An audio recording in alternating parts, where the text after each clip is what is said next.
Welcome back to the Weird and Strong podcast. I am your host, Jeremy Gernsteiner. We have Chopper Dave Robinson on the show today, sharing his path towards becoming one of the world's most renowned story coaches and some absolutely amazing stories towards the end of the episode. So make sure you stick around for the whole duration. There's some awesome stuff that comes. And without further ado, let's get strong and most importantly, let's get weird, folks.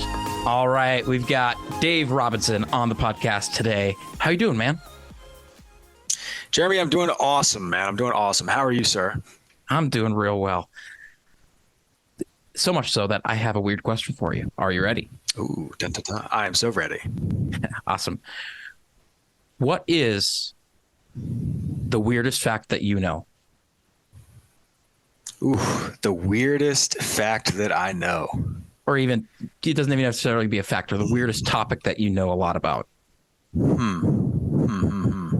So this is such a great question. The thing that comes to mind are like conspiracy theories or like conspiracy realisms, as I like to call them. Maybe we can get into this at some other time, or we can get into this now or later in the show. Who knows? But I know that we are not alone in the universe because I had an encounter with pretty much the mothership of aliens or something. It sure as heck wasn't from here. So some interdimensional, extraterrestrial something.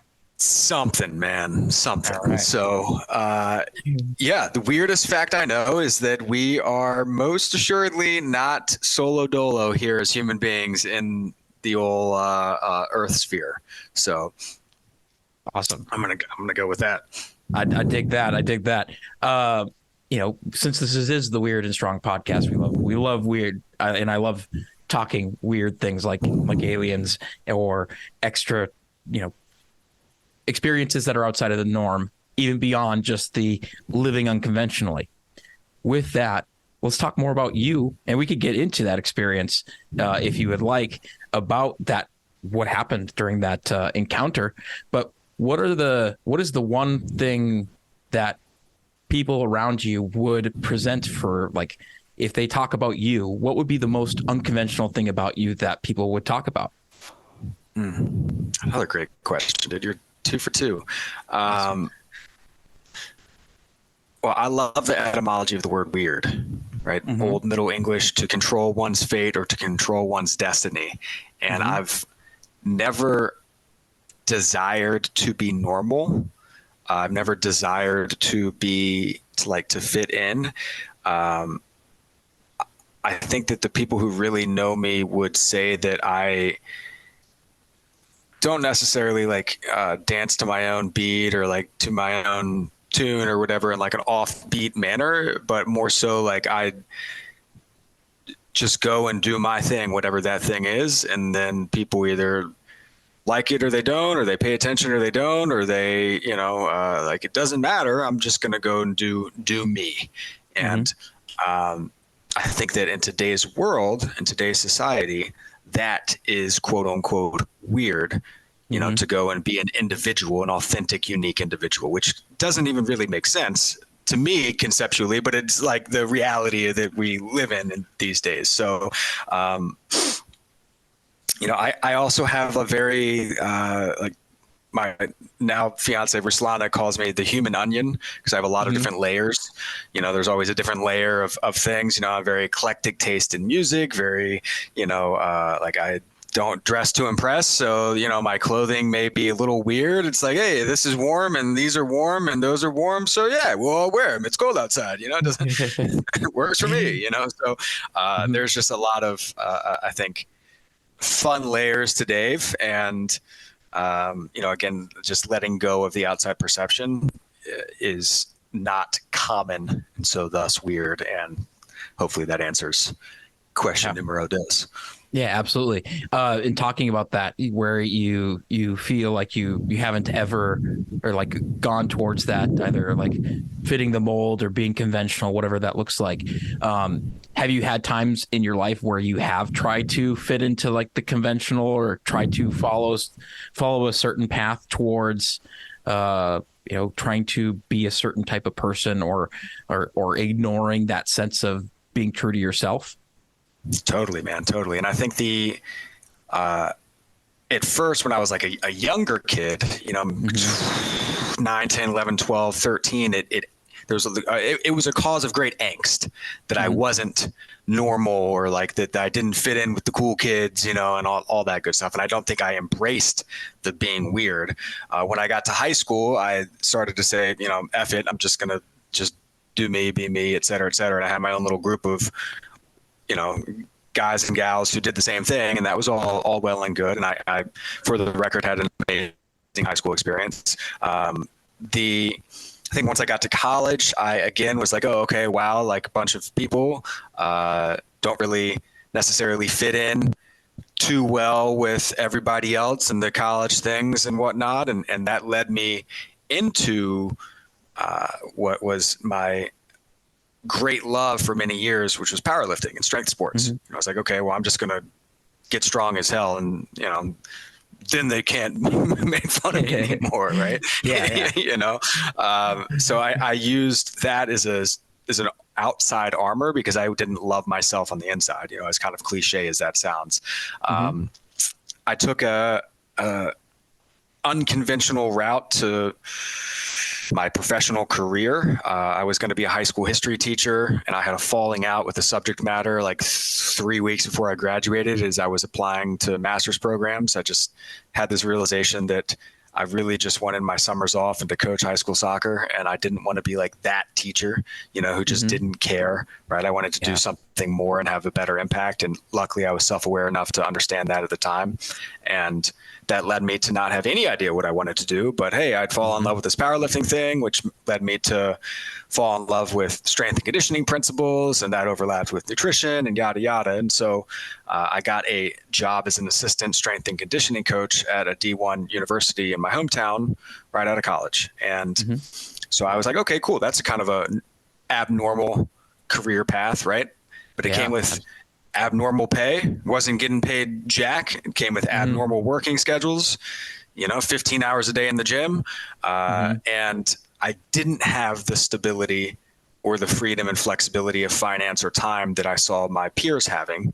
And I went really against my inner desires to try to achieve that sense of normality. And I went and got a big boy job where I had to wear a suit and a tie, and got into finance for 5 or 6 years, six and a half years actually. And, was dating a girl and living downtown and had a dog and a nice picket fence, like literally little white picket fence, and like, wearing a suit and yada, yada, and everything looked great. It looked great, Jeremy. It looked awesome. And again, I hated myself and it was terrible. And,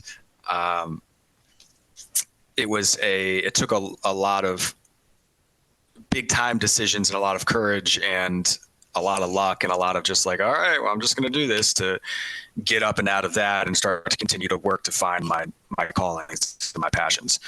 So numerous times in my life, I found myself at that crossroads of, oh, wow, okay, I'm not really being true to me, and I'm trying to fit in societally or culturally, or, make my parents proud because now I'm, wearing a suit and a tie, and it wasn't the way that I was designed or crafted or born. So. Yeah, that's really cool. Thank you for sharing that. Like, it's just one of the most fun things about this podcast that I've gotten to experience as the host is getting to hear other people's stories like yours, and being able to reflect and see like how much similarity there is between my story and other people's stories, where I'm like, oh wow, it's easy to start to think of ourselves as this like super unique, super special story or whatever we want it to be, and get caught up in even the drama of our own story. But hearing it from somebody else who's gone through something similar just makes it almost cooler in that regard of like, oh yeah, there are other people out there that are kind of like me. Yeah. There are other weirdos out in the world doing their thing. I've got 2 younger sisters, and it just reminded me of like a if we're like hanging out or whatever, like everybody's weird in my family, right? And so we do like one of us, like a one of us chant if somebody else does something weird and like fits in, you know, it's kind of funny. Mm-hmm. Yeah, absolutely. Yeah, that's always a much used trope in much of my circles of when somebody new comes in and does something that they may be embarrassed about or like starts to truly be themselves. It very much is that it's like you find we find our tribes, you know, eventually, or you know we might flow from one to the other, and that's what I think is missing in a lot of what we have in the world today of like, even though we're as connected as we've ever been, there's like this sense of loneliness or this sense of isolation that simply could be resolved by people having just more actual conversations and doing exactly what you're talking about, of being able to show up as themselves and show up and be accepted as themselves. Yes, accurate. And, you know, have more fun. Like it feels good to let loose a little bit and, you know, just it's way less pressure to be you, like the proverbial you, than it is to try to be something else. Yeah. And since you brought up strength and conditioning and powerlifting and all these things, like as on your path towards becoming a coach and in this unconventional path and all of the twists and turns that you've come in, what was there a certain point where you started to realize that like I can do all of this and have fun? Yes. And that's come relatively recently as you know, my evolution from coaching was, like I fell in love with fitness pretty young, fell in love with sports pretty young. Sports and fitness were my first, you know, the gateway drug to personal development, you know, oh, hey, I try really hard and am consistent for long periods of time and like good things happen. Like, whoa, you know, where else could this work? Yeah, exactly. Mind blowing concepts. Yeah, for sure. Crazy. And I have had various degrees of evolution of my journey as a coach. And when I decided to leave my financial planning career at 28 years old, I was like, well, I'm not good at anything else. I guess I'll just go back and coach fitness. I like it and I'm good at it. You know, I don't love it. I'm not going to be the best at it.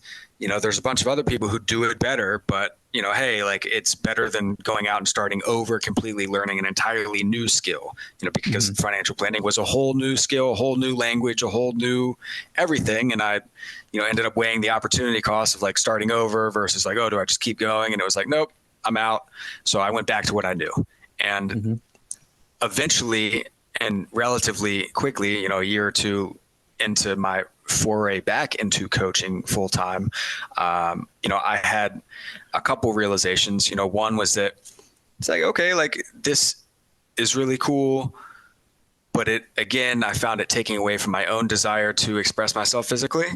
And I realized that I still was meant for more than teaching people how to back squat and, you know, helping people lose weight. And, you know, all those things are amazing. And it wasn't my like calling, right? And I knew it. It was just what I was doing. And so that evolved into coaching more health concepts versus more fitness concepts. It's like, okay, let's let everything work together in concert with one another. You know, let's layer in healthy, holistic habits, as I call them. It felt more real and more holistic and more impactful for a period of time. And still, some people got it, some people didn't, some people improved, some people didn't. Still had the missing link, right? And once I found story work, it was a pretty instantaneous, like ding, ding, ding. Hey, buddy, like this is your thing, for whatever reason. And when I leaned into that and when I had that ding, ding, ding, like, okay, like I'm going to go all in on story work, then coaching became a lot more fun, even though it was, you know, a lot of times we're working through hurtful or haunting experiences with people. A lot of times they're very heavy stuff. A lot of times, you know, in the beginning, my business was not making a lot of money, and I was having some scarcity, you know, physically and figuratively, right, in my mental and in my physical world. And it still was so fun for me to, I guess, express my work in that way and using that modality. And so I continue to just lean in there. And now 4 years later, like it's the best thing ever, and that's my lifelong mission, is to continue doing this and eventually become the best ever at it, and that's the thing that allows it to be fun or there's numerous things that allow it to be fun, but that's that inner knowing and that commitment to it, along with the novelty of it, creates this sense of enjoyment and satisfaction that I haven't experienced with anything else professionally, and very few things personally.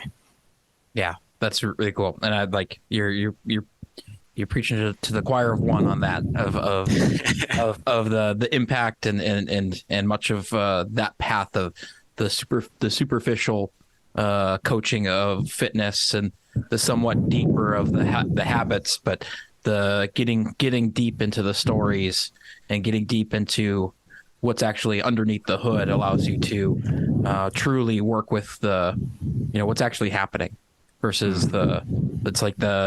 treating the symptom versus treating the disease type of a analogy. Exactly. And it always made sense to go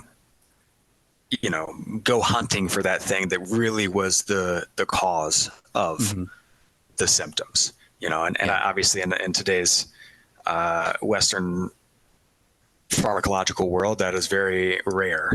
So yeah, absolutely. Like I was just having conversations with people about that too, of many discussions around that, of treating the chronic pain with a surgery or a pill versus what's actually going to help them of their lifestyle, and what's driving their lifestyle choices. A whole bunch of stories. And it's a paradigm shift for people, man. That's a hard pill to swallow, quote unquote, for a lot of folks, that no pun intended, that everything is not everything, but that many of the things that they were taught, or many of their belief systems, or many of the things that they thought or were told or learned, are potentially to a degree inaccurate, and that it might require something totally different in order to quote unquote fix whatever it is that ails them. So yeah, absolutely. In this path of becoming a coach, you mentioned, we talked about getting into this space of being able to be fun, being able to have fun as part of your practice as a coach, and coming to something that is much more simple. Like, do you think, or do you, in looking at what your path as a coach was like, and looking at other people who are starting their paths as coaches, have you noticed, like, we tend to have this tendency towards overcomplication, or like, well, I have to get all the certifications. I got to get my personal training certification and my nutrition certification. I have to collect all the knowledge before I can actually make a difference for people. 100%. 100%. And it's also people. I think people really overcomplicate the simple things, and the best coaches make the simple things simple for people and highlight that. And I also think people are like trying to find their niche or find their path when they're doing that. A lot of times they might not admit it. They might come from a place of imposter, or I'm not good enough. But in reality, I think it's just, you're trying to figure out where you fit, figure out what you like, and as I look back and collect the dots before I connect the dots, I can see that it's like, oh, well, I always wanted to express knowledge. It's like a teacher. What is that? A teacher. I wanted to be a teacher. I wanted to tell knowledge. I was an advisor. Like, my title was financial advisor. So I'd sit with people and I would advise them about their finances and try to fit the pieces together. And then it was like, health fitness coach, and let's build your program, and health coach, let's build your habits and advise this and teach that, so I just didn't land on what I wanted to teach and what I was meant to teach or advise on until, story came along. And so I don't necessarily think it's a bad thing to go and get the certifications and go and try to, apply all the various things and what you learned and XYZ. But a lot of times it can be boiled down to very simplistic these big concepts like health, for example. It's like, go move your butt outside and eat real food. Like, mind blowing. Like, I just did it for you. And if you're listening and you're unhealthy, like, go move your butt outside and eat real food and do it for a period of time and you'll get healthier. Like, Yeah. 95% of the time that's going to work, you know? And so like, we can make it as complicated as we want to make it, or we can make it as simple as we want to make it. Absolutely. You know, and in hearing your version of that, of seeing that common trend, like, do you have any sorts of advice or little nuggets of wisdom for people who may be on that path where they're very unsure of where they're going or where they want to go, or perhaps what they think they want, the direction they think they want to go, just may have a lot of resistance, or things just don't quite feel like they're working out? Any thoughts or advice for folks like that may be listening? Yeah, you're going to have to really get in tune with past your head, the logical, past your heart, the feeling, into the gut, the knowing, right? Because logically, I should have quit in 2020 or 2021 when I wasn't making any money, right? You know, feeling wise, like, I could have quit a million times, you know, my heart's not in it today. It's, this is hard. Oh my God, that story was so tough, or yada, yada, you know, but in my gut, I knew that, like, this was so much better and more impactful and what was aligned for me than anything else I had experienced.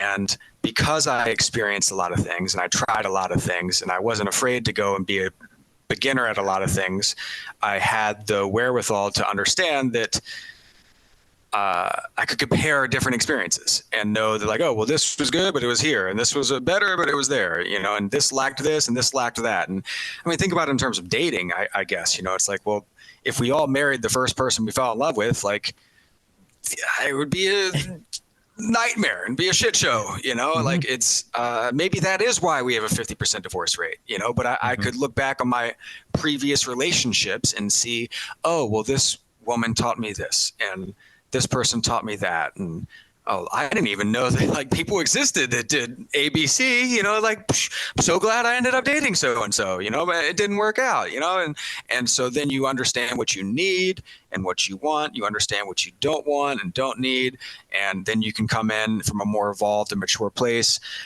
hopefully meet someone else who has gone through a similar path and is also of a similar evolved and mature place, and then you guys can come together and, you know, now create a long-lasting, impactful, meaningful, loving relationship. And I think that's, if we approach our work life with that same type of concept, then we get to find out what deep in our guts is right for us. And what's right for me, or right for Jeremy, or right for you, listener, might not be right for other listeners or anybody else, you know? But if we go against that, our guts will always know, even if we're trying to fulfill the heart and the head.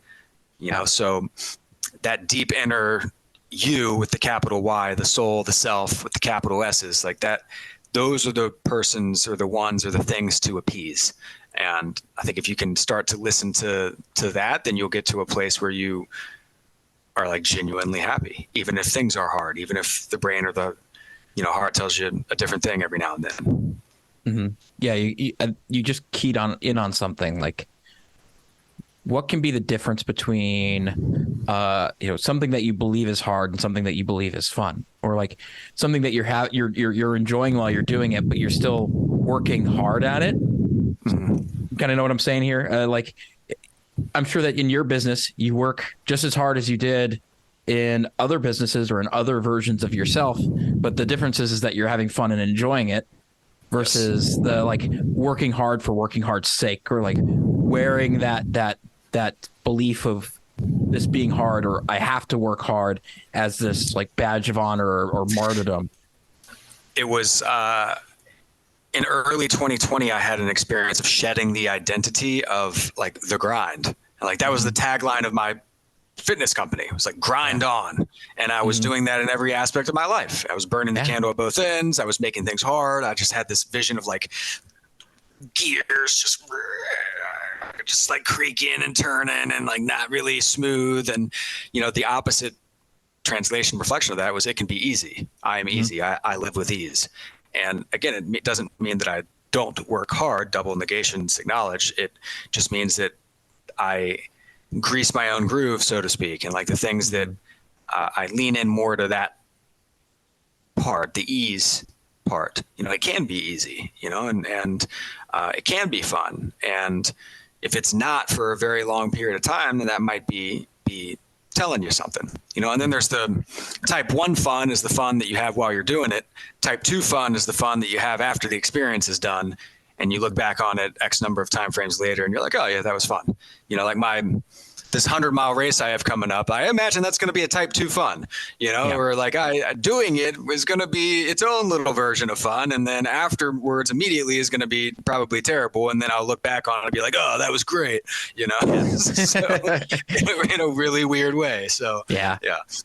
I know we've all been there. We've all had that recognition of something, of like doing things that challenge us, being in that type 2 fun area of having that realization where we look back and we go, in the moment I wanted to quit every second, and it felt like it was the most terrible thing in the world, but for some reason I want to do it again.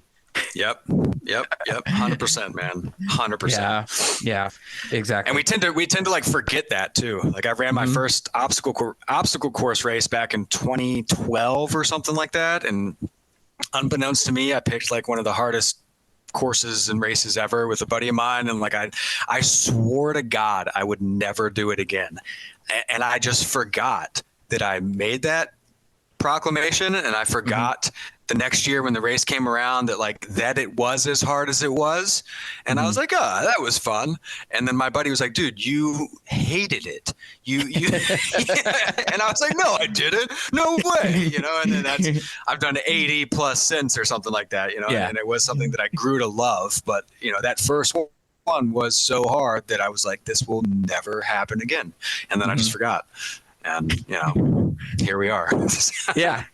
Well, that's a convenient area to forget. But also, I would believe that even within that, you said you hated it and swore to never do it again. Very, very likely close to the actual event. So then that you didn't have the time for that realization of the type 2 fun to really set in. Or Correct. We have that, human beings being homeotherms, to throw in some sciencey language. We want to stay exactly the same as where we are. And yet for some reason, there's this innate drive and this innate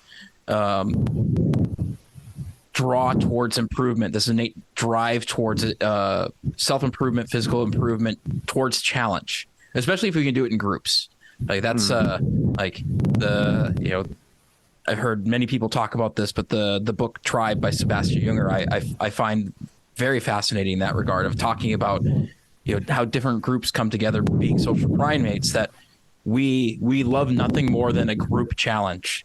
And when we can overcome adversity together, even though when you're in something like a race like that, even though you're competing as a standalone individual, everybody's still going through a lot of the same difficulty together. And so that starts to do all kinds of magic in the brain that wires us towards that enjoyment factor, even if it is removed from that initial moment. So I always find stuff like that fascinating, and hearing people talk about it like that. Yeah, that's super cool. And if you think about that, like evolutionarily, or from a creation standpoint, and you go way back in the day, how whatever you line you fall under, it would be way safer to stay in the cave in our own little valley in this little area, and like the resources might be running out, or like it might be having some hard times. Like it does make sense now, even though it's super scary, for the group to collectively go up over the hill and go up over that mountain range yonder and find out what's over there, and to do it and to overcome it and the obstacles in between. I mean, it's its own little hero's journey within the context of survival. Yeah. Well, and that gets passed on because they're likely the only ones that survived. The ones that stuck it out in the cave likely didn't survive. So it makes sense that we still have that, within us, and that lesson just continues to get passed down, whether it's actually learned or not. It becomes instinctual for us to be driven towards that. change a little bit of focus here. You talked a little bit about, in this journey of trying new things and continually evolving as a person and the things that you bring forward. What was the initial draw for, aside from just wanting to get stronger? What was the draw for you of getting towards powerlifting? What was the thing that introduced you to that sport and got you into that? So I've been a soccer player my whole life, and I think like senior year, everybody's senior year of high school, everybody gets obsessed with, you want to bench 225. Okay. You got somebody's got to bench 225, and like some football player kid did it, and like everybody's like, oh, that's BS, right? And so we got into the gym, we were just like trying to do it, doing bro workouts. To my credit for not knowing a whole lot at the time, we did have a rule that the first thing you had to do when you got into the gym, no matter what you were lifting that day, is you had to do 50 pull-ups. Okay. And it started with like sets of it took us 15 sets to get 50 pull-ups. And then a couple months later, we're down to like 10. And then, by the end, it's like, oh, just 2 sets of 25 and we're good. And now you go and lift arms or whatever else, so like, again, that gradual improvement. And I think we picked a good exercise to have that rule for, and all things considered, et cetera. But needless to say, I didn't bench 225 in high school. I was afraid to squat because it was bad for my knees. All kinds of, XYZ stories and things and whatnot. And my random roommate freshman year turned out to be from like Orange, New Jersey or something like that. Turned out to be like a 4-time national junior powerlifting champion. All right. And he told me the very first night we were in college, he was like, yeah, I'm going to go to the gym tomorrow. I was like, dude, can I come? He's like, yeah, you can, but you'll quit. And I was like, what do you mean I'll quit? He's like, my workouts are hard, man. There's no way you're going to keep up. And I was like, I want to go to the gym, let's go to the gym. I've been going to the gym. Like, what do you mean I'm going to quit? And I got challenged in a way, for the first couple of weeks. I had the hit by train syndrome, and DOMS to the nth degree. And, then it, oh, wow, now I am starting to add this, element of strength and power to my workout and my physique that I didn't have before. A couple of weeks into my freshman year, I tried out for the I wouldn't say premier team, but like the varsity team or whatever, like the actual college team for soccer. Didn't make it. So I was like, okay, I'll play club. And I just didn't really connect with the club guys a whole lot. Again, kind of that big time, like drinking culture, big time party culture, like I wanted to like show up to the games and win, and they were like, just didn't care. And, I was they just wanted to hang out. Yeah, exactly. Which is totally cool and totally fine, but just not where I was at that particular point in time. And so, I ended up sticking with my roommate and sticking with my buddy to, sort of Batman and Robin it up. And, I pulled some of my buddies along as well. And so I had like the prime, what I think is just a prime culture for getting better, is I had somebody close to me who was a little bit better than me. And I had somebody and some good friends who I was very close to, who I was a little bit better than them. And so for like 4 years, I'm trying to catch Coop and stay away, stay ahead of Chris. And it was just this incubator for strength and development in that way. And, looking back, we did a whole bunch of dumb shit. We, didn't do a whole bunch right, but I probably missed like 10 total gym days in 4 years. And it was, and we maxed out every day on every lift, no matter what. And so that led to good things. And it also was really totally dumb in other ways, but I got stupid strong. And that was the goal. That was the point. So, yeah. A little Bulgarian system for powerlifting. I haven't heard of that that approach yet before, but that's something I've also I've heard many times, and I've experienced this as well. Of like a good training partner or partners will outweigh the worst programs in the world, because it's exactly what you talked about, is that you have that push and pull aspect of it that for better or worse, keeps people accountable, keeps you moving forward, keeps you driven towards achieving and doing the things that you say that you're going to do. So it's really cool. You're 100% right there. And for better or for worse, we didn't have anything else better to do. And we, so those gym sessions were 2-3 hours long. And, if we're lifting with 1 or 2 or 3 other people, it's like for strength, you do need 5-10 minutes in between sets, Yes. And now when I go and lift alone, it's like, I'm just like waiting for the minute mark. I'm like, oh my God, I'm so bored. Like, let's just get on with it, So, got to get in, got to get out, So it naturally lended itself to actually developing that, as well as just being way more fun, So Absolutely, yeah. That's and also the the thing that your buddy said of like, oh, you'll just quit. That sounded like one of the most powerlifting things I've ever heard anybody say. As much as like no shame or no hate on the powerlifting community, I've got many friends who are in that world that it's just like, oh yeah, that's definitely the attitude. Like, like okay, yep. all right. well, the bodybuilding was one thing, and CrossFit was dumb, and it was like, oh, I guess if we're gonna actually do something, it's gonna be this instead. Yeah, so absolutely, yeah, cool.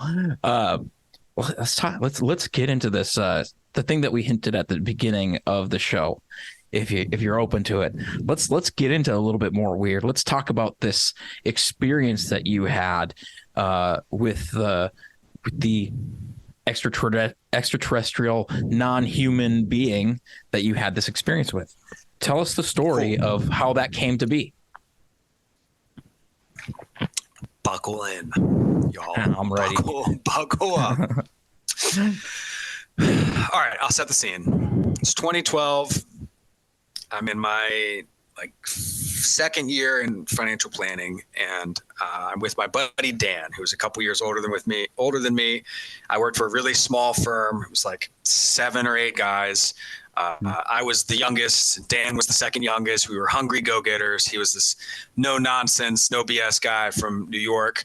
And our firm used to have a satellite office down in Southwest Virginia. And I'm from Richmond, Virginia, which is the capital, kind of central. And so this office was like 3.5 hours away, 3 hours away. And we had a bunch of old policies down there that nobody had looked at or, focused on or cared about for 30 years. And so we found this treasure trove of old stuff, and we were, Dan and I made it our mission to go and develop this area, and see what we could drum up business wise down there. So I was making this, not short drive, probably once a week, 3 times a month, down to Southwest Virginia, 2.5, 3 hours, 4 hours down that way. Right. So it was January 21st, 2012, Dan's driving, had been a long day, 6 or 7 meetings. We took the highway down 81 to 64, and we were kind of off in the boonies somewhere. So we were taking a 2-lane road back, basically. It was 460. We were taking back. So we're 460 east. It's probably 8:30 p.m. It's super, super, super dark, moonless night. My phone had legitimately died because I was just texting all day long or whatever I was doing. Dan was driving. We were in his Camry, and we had probably left, our last appointment maybe 45 minutes prior. So we had another good 3-hour drive ahead of us. And the story kind of cues in or cuts in scene wise, where Dan noticed that his phone had drastically dropped in battery pretty instantaneously. He looked at it a couple minutes prior. He was, maybe, I forget whether he was, had a call with his wife or texted his wife, Austin, or, whatever it was, but maybe he had 3 bars, and then he looked at it again a couple minutes later, and it was blinking, you're dead, the phone's dead type thing. And so I remember him saying, hey, I'm going to turn off my phone in case we need it. And I'm like, okay, yeah, that makes total sense. Get into an accident, whatever it is, at least we'll have some juice to turn it on and, whatever. So he's telling a story, and I'm kind of leaned back in the passenger seat, and I'm looking up at the night sky. and I noticed two red dots, two red lights, like right next to one another, like way up in space, talking like airplane height or beyond. You know, it looked like it came from like the stars, right? And they were moving very weird. You know, like an airplane is like a straight line, and a satellite is like it'll blink, but it's still a pretty straight line. And a helicopter might go one way, and then it kind of like turns and goes another. This one was like zipping all over, right? And from the moment that I saw it, my eyes never, I never left that point of focus, right? I was on it the whole time. And within, I don't know, like 2 minutes, those two little red dots went from like, and hold on, there's a near a military base, and so you can probably hear like the fighter jets going off in the background here. Those two little red dots went from like 80,000 feet up in the sky to now they're down to like ground level, like literally ground level, right? And I'm like, again, in the passenger seat, and Dan's driving with the one arm, and he's looking, you know, just driving around. I'm like kind of looking up underneath his arm to his left through the trees. And he turns to me and he's like, "What the hell are you looking at, dude?" And I said, "Dude, those two red lights over there." And he's like, "Yeah, the cell tower." And I was like, "Bro, that cell tower was just 50,000 feet in the air." And he says, "Get out of here." And as he says, like, you know, "Get the F out of here," right? Like, the road kind of veers left, and we go from being, you know, covered in both sides by woods to now it opens up into maybe like a mile field. You know, there's a big field on either side, and we got a straightaway, and it's wide open. And soon as we make that left and now kind of straighten up, I mean, dude, we turn a corner and there is, I mean, for lack of a better term, there's a huge spaceship dead ass in front of us, maybe 200, 300 feet up in the air, directly over the road. And it's like a half mile to like 3/4 of a mile ahead. And we are like driving into the spaceship. Right? Straight for it. Straight for it. We turn this corner. Dan immediately starts going, "What the fuck is that? What the fuck is that? What the fuck is that?" Right? And I immediately go in. Yeah. I immediately go into, "Oh my God.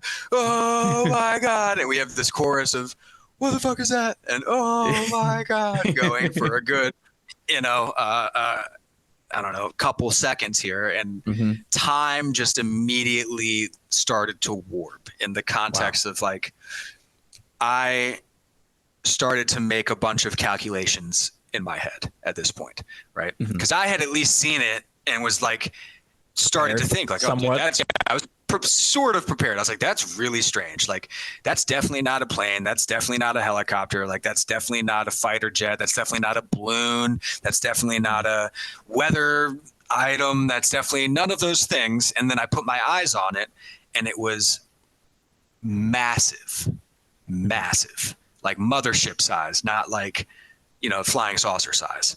You have like something that you could compare it to as far as like something in like a skyscraper on its side. Okay. Wow. All right. Yeah. Like that is huge. Yeah. Like multiple Boeing 737s on, you know, lined up. Right. And, you know, so a little backstory, my grandfather was in the Navy, and he had two unexplained visits. One when he was 18 years old in West Virginia. He was studying on his back porch with a couple friends of his for a test, totally sober, and a silent helicopter, as he puts it, a helicopter that made no noise, came down the mountain, up into the valley, up from the valley, up to his, you know, mountaintop home, shined a bright light on him, and then just zipped off and never made a sound. And like that was when he was 18. And then when he was in the Navy, he was on the first nuclear carrier, the USS Enterprise. This was in the mid 60s.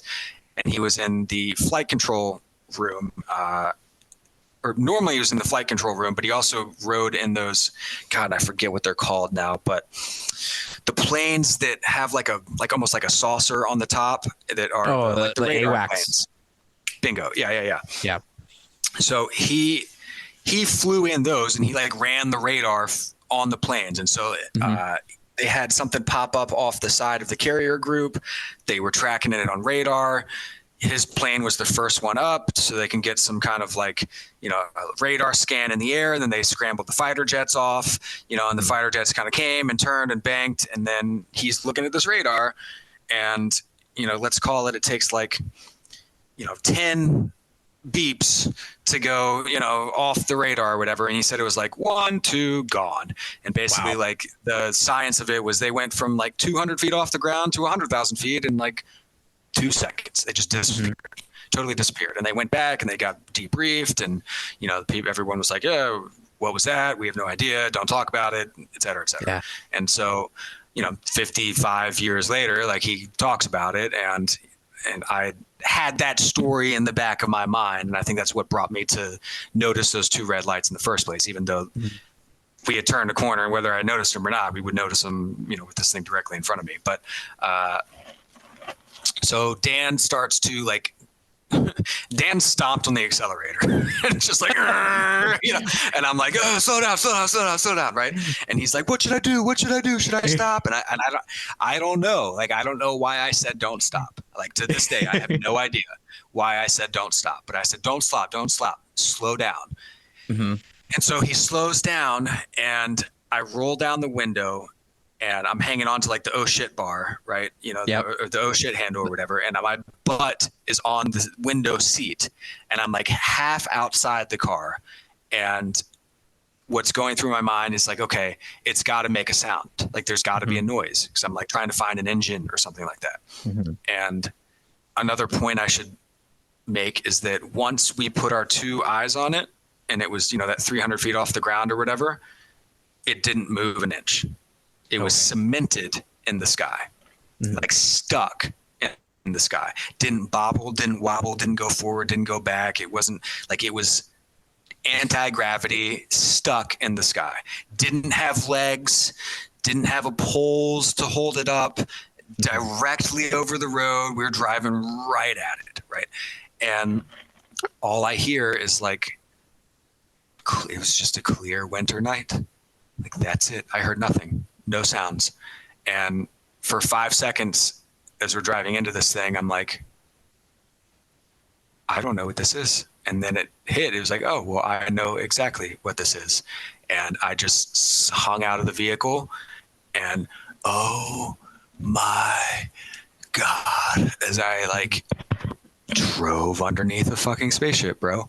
And the bottom looked like it was all black. The 2 red lights were one on either side, and like the very tips and like bottom, so you can make it out. It was like a big rectangle, right? Big rectangle laying flat, and almost like a book. If you were to lay a book flat, like that's what it looked like. And the red lights were one on either side, and then the underneath looked like it wasn't totally flat, but there weren't any doors that I could see. There were no hatches. There were no lights. But it looked like if you had a piece of like aluminum foil and you crumpled it up into a ball and then you spread it back out again, it was like textured on the bottom. And then the back had like the faintest little white light in the middle, just like super, super faint. And I'm hanging out the door, and I'm like, oh my God, I'm just like now looking behind me, as Dan just keeps driving away from it. And again, we didn't stop. I have no idea why he kept driving, but like, I just watched it fade into my vision. And I got back in the car, and Dan was like hunched over the car with like 2 white knuckle, just like kneading the steering wheel. And like, I just kind of like sunk back in my seat, and nobody said anything for like 15 minutes at least. He's just driving. And we haven't seen another car for like an hour, bro. Like, we were just solo on this thing. And Dan broke the silence with an all-time line of, well, that changes everything. and then I was like, dude, what the fuck? And he's like, dude, I don't know. Right. And so, Yeah, it was literally the most insane, unworldly, unbelievable thing that I've ever experienced in my life, or could ever imagine or hope to experience. And Mm-hmm. I got back to my car where we had carpooled, and I was living by myself downtown in a loft apartment at the time. And I finally got back to my house. I plugged my cell phone in, and like I turned on, and I expected to like have like missed calls from the US government, and I was like, when I go to bed, I was like expected to like get woken up by either like the aliens themselves or like the men in black, like, hey, don't talk about this, or, whatever it was. You saw like, something you weren't supposed to see. Yeah, for sure. Yeah. But, Dan and I like just went to work the next day, and it was like totally normal and fine. And there's just zero explanation for what it was. Was that next morning at work? Was that almost as strange at like going back to normalcy like that? Was that almost as strange as the event itself? Yeah, and both Dan and I like burst into our manager's office, like almost simultaneously, like, John, you have no idea what just happened, and, like, and then we were like the weird guys, and like, should we drug test these two? Like, what's going on here? They're going full Mulder on us. Yeah, exactly. But yeah, man, that was a truly weird experience, but I think it's also like, and I've, for so long, I was trying to figure out like what it was, and I didn't even like think about why, or like why me, or why us. And I mean, I still don't know, but I think my biggest, do you want to know what my gut says? Yeah, absolutely. I didn't sense any danger, and I didn't sense any feeling of like, there was shock and awe and surprise, but there was no like, I didn't feel endangered. I don't know whether we lost time or not. I don't know whether we got sucked up in there and then they erased our memories. Like, I don't know, but I don't think so. I don't think that happened. I do believe that in my core that they were benevolent and here for a reason. And so if there's some reveal in the coming years, or the great disclosure as it's talked about in the coming years of like, hey, there's some extra stuff out there, 5-6 years later, New York Times comes out with an article. Now there's, been I watched the UFO, UAP hearings on the congressional, in front of Congress, like on C-SPAN, and was, had my mind blown that some of the things they talked about were similar, things that were 3 to 4 football fields big, and like, and I was like, yeah, that stacks up. That's about how big it was. Yeah, exactly. And I think that could be a push to make these things seem bad, and some of them could be bad, but maybe they showed me themselves, or showed themselves to me rather, so that I could be a voice or an advocate on the other side, that it's like, no, they're actually good, and they're not dangerous, or they're not here to destroy the planet. I had a totally different experience. So I don't know, in my deep inner gut, like, that's my reckoning of why me. It's but yeah, Dan and I talk about it like twice a year. Wow. We'll just randomly text one another, be like, dude, that was so crazy. He's like, I know. So, it's still, but it's like, it almost sounds like, people going to like the Grand Canyon and experiencing like the shock and awe and wonder of the gravity of this thing that is truly grand, versus the like, what's the word I'm looking for? Just the complete overwhelm and fear, or like fear for your life type of a feeling. And that's a great analogy, because that's one I'll use to separate with my clients, like the difference between fear and danger. It's you might be fearful of heights, standing behind the barrier looking over the Grand Canyon, but you're not in any danger unless you go over the barrier and walk to the edge and then peer over the side of the Grand Canyon. And there, like danger, or running over, or run and jump, then you're totally screwed, So it's like, there's a big difference between those two things. And I don't even really recall being fearful, more just shocked, you know? So, yeah. I don't know. Maybe they come and blow everybody up. I don't know, you know, but You'd be like, well, I was wrong, guys. my gut feeling let me down, you know, but I don't think that's going to happen. They're like, we took out everybody, but you, Dave Robinson, you are fine. You're like, what? You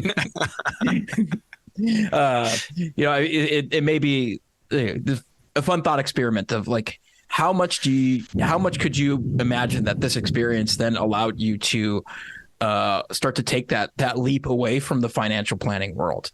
Like, do you imagine that having this experience allowed you to, you know, explore more for yourself and open that door for you a little more easily?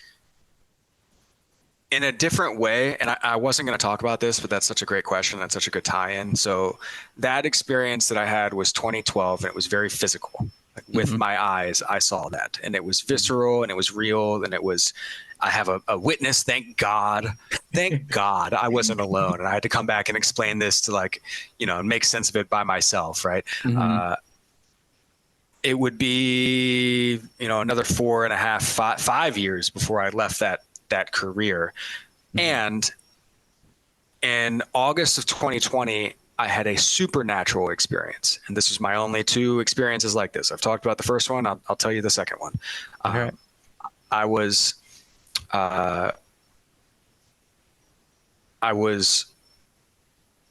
in March 1st of 2020, I moved to Mexico with a previous business partner to open a health and wellness retreat. We put a down payment on a hotel for $170,000, and we put 10% down, and we moved into the compound. And then 2 weeks later, COVID hit. All hell broke loose. Super scary at that time, very unknown. Trump closes the borders. I don't speak Spanish. I was learning like 3 words a day. You know, I was in this tiny little town just north of Belize. You know, it was like, we got to go back. We can't stay. We gave up the dream. That hotel sold for $1 million a couple months ago. So it's like, fuck, you know, and, you know, it led to all the other amazing things that have happened in my life. But 4 or 5 months later, it's like August of 2020. And I don't have the perspective to see, you know, what is going to come. You know, I didn't see, you know, I was going to fall in love with this woman and end up asking her to marry me, or I was going to fall in love with story work and, you know, have it be my life's calling, or, you know, I was going to fix my health and my body, you know, and lean into taking care of myself finally, you know, and like all these things that were going to happen. I couldn't see it yet, but I was eating a humble pie. I was working for that same guy who was my business partner on that deal that fell through. And he owned a warehouse where his warehouse delivered dorm room furniture to colleges. And so I was driving a 26-foot U-Haul, which was the maximum I could drive without a CDL license. And I had 200 refrigerators in the back, and I'm on I-95 North up near Baltimore, going to make a drop to some school in Maryland, right? And I'm hating my life, bro. I'm humble pie. This sucks. Everything sucks. Life sucks right now. The world is going to shit, et cetera, et cetera. And I'm like, all right, I'm listening to some podcasts. And for some reason, I pull up this podcast by Joe Rogan with Jeremy Corbyn and somebody else, and it's a UFO podcast. And the reason why I was listening to that podcast was because of the connection back, you know, 8 years prior with, you know, the event that I just told you all about. So there's a connection piece. And I'm listening to this podcast, and halfway through, somebody says something to the effect of, well, just because they're UFOs doesn't mean they're, you know, from another planet. Right? Yeah. Making the assumption that, like, well, maybe they're from Earth. Right. And all of a sudden I got like smacked in the face with a feeling that I've never experienced before and haven't experienced since. And it was full body chills. And it was full, like I started like buzzing, and instantly got the thought, but I didn't think it. It was like a download of, oh, you figured it out. And then Dave, I like talking to myself, I was like, figured what out? And it was like, you know, and I'm like totally like full energy, full body, like I don't know, like you've been in the ice bath for like days and you get out and you're just like, you know, like I can't even explain it. It was so weird. Like I got electrocuted almost, and was like in this electrocuted state. And wow. I was like, figured what out? Right. You know, and I asked it again and like no answer. But I felt the presence of something, so much so that I like looked in my passenger seat in the U-Haul, knowing damn well I'm driving alone, you know, and like looking for like something sitting in my passenger seat or something like that. Like that's how real this presence felt. And I asked it again. I was like, figured what out? Didn't get anything. And I was like, who are you? And I like didn't get anything, but I was still feeling this feeling. And so then I'm like, all right, it's just like, I'm thinking this. I'm like, are you like, did I just like run into a ghost? Is this like an alien? Is this like my future me, interstellar style? Is this like my dead grandma? Is this my guardian angel? Right? I don't know what it is.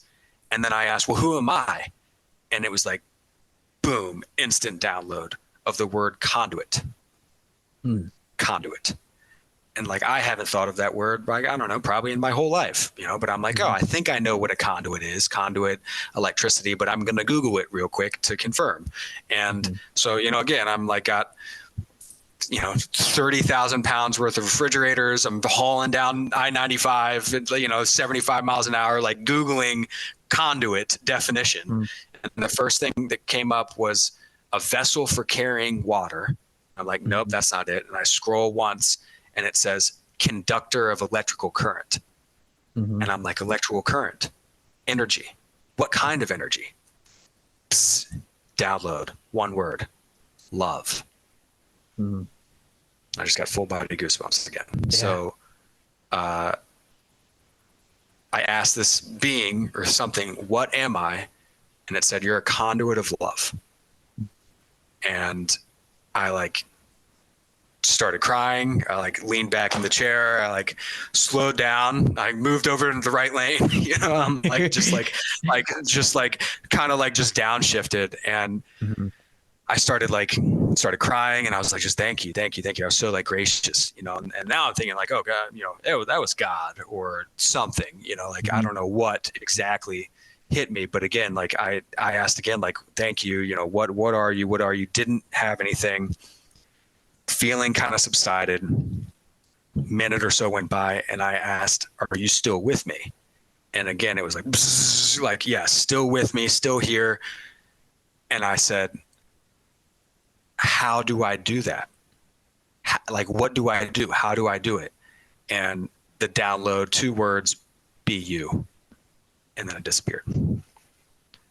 And it was like, I can't reiterate that I didn't think those words. I didn't like, that wasn't coming from within. That came, or maybe it was, I don't know, but it came not from like the Dave. It came from the ether, you know, the next dimension. Didn't feel like your normal thoughts. It didn't. Correct. Yeah. Because we all know what that inner dialogue or that inner, like what those feel like or what they sound like in our head. Like, yep. Yeah. Yep. I mean, dude, I've had, 4 words, conduit, love, be you. And, now that's one of my favorite affirmations is I'm a conduit of love. And that leads into, you know, my coaching practice is helping people learn how to love themselves again, you know, and, you know, it's just, I know for a fact I wouldn't have been listening to that podcast, nor would I be open to that type of supernatural experience if I didn't have that experience with Dan.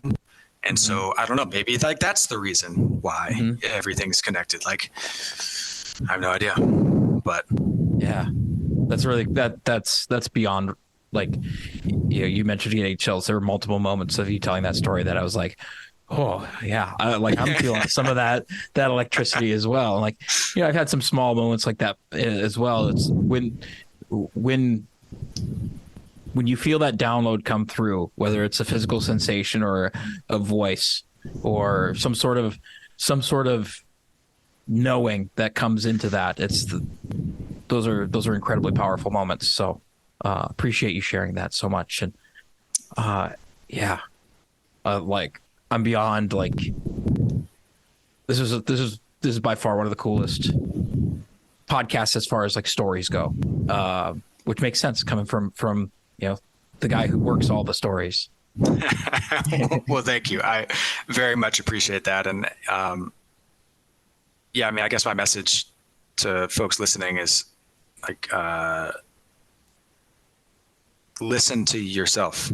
Mm-hmm. Like have that space, and whether you do it journaling, whether you do it sitting quiet by a stream or a tree or the beach or, whatever, like whether you're driving down I-95, whatever, but like have that time to listen to yourself, and you never know what might come through for you or get downloaded for you. Yeah. That's a great way to start to wrap up our time together. Where can people find more about what you do, or where can they get in touch if they've got some stories that they would like to work? How can they get in touch with you? Super cool. Yeah, I'm on Instagram, halfway regrettably. I'm on the gram at daverobinson.coach, daverobinson.coach. And my website is workyourstories.com, workyourstories.com.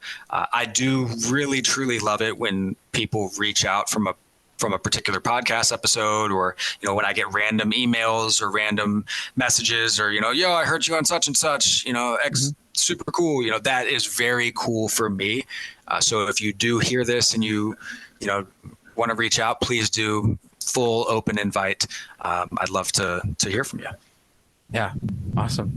Thank you so much for being here today, Dave. It's been great getting to talk to you again after a couple of months, and after your adventure in Europe and everything that's come from that. So thank you for being here, and thank you for all the stories, and just thanks for being you. Appreciate you. Thank you, Jeremy. I appreciate you too, man. We'll talk soon. Awesome. And thank you, the listener, for sticking with us, for listening to these rad stories. Until next time, stay strong, folks. And most importantly, stay weird.